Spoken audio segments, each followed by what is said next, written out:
ಅಧೀನರಾಗಿರುವಂತಹ ಗೌರವಾನ್ವಿತ ಅಧ್ಯಕ್ಷರೇ, ಅತಿಥಿಗಳೇ, ನನ್ನ ಗುರುವೃಂದವೇ ಹಾಗೂ ನನ್ನ ಸಹಪಾಠಿಗಳೇ, ನಿಮ್ಮೆಲ್ಲರಿಗೂ 75ನೇ ಗಣರಾಜ್ಯೋತ್ಸವದ ಶುಭಾಶಯಗಳು.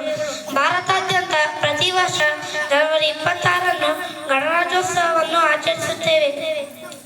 ಭಾರತವು ಸ್ವಾತಂತ್ರ್ಯಗೊಂಡು ಸುಮಾರು 2.5 ವರ್ಷಗಳ ನಂತರ ಪ್ರಜಾಸತ್ತಾತ್ಮಕ ಗಣರಾಜ್ಯವಾಯಿತು. ಆಗಸ್ಟ್ 28, 1947ರಂದು ನಡೆದ ಸಭೆಯಲ್ಲಿ ಭಾರತಕ್ಕೆ ಶಾಶ್ವತ ಸಂವಿಧಾನವನ್ನು ರಚಿಸಲು ಕರಡು ಸಮಿತಿಯನ್ನು ನಿರ್ಧರಿಸಲಾಯಿತು.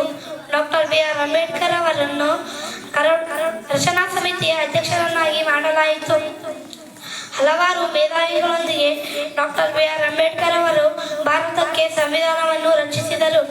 ಅದನ್ನು ನವೆಂಬರ್ 26, 1949ರಂದು ಅಂಗೀಕರಿಸಿ ಜನವರಿ 26, 1950ರಂದು ಜಾರಿಗೆ ತರಲಾಯಿತು.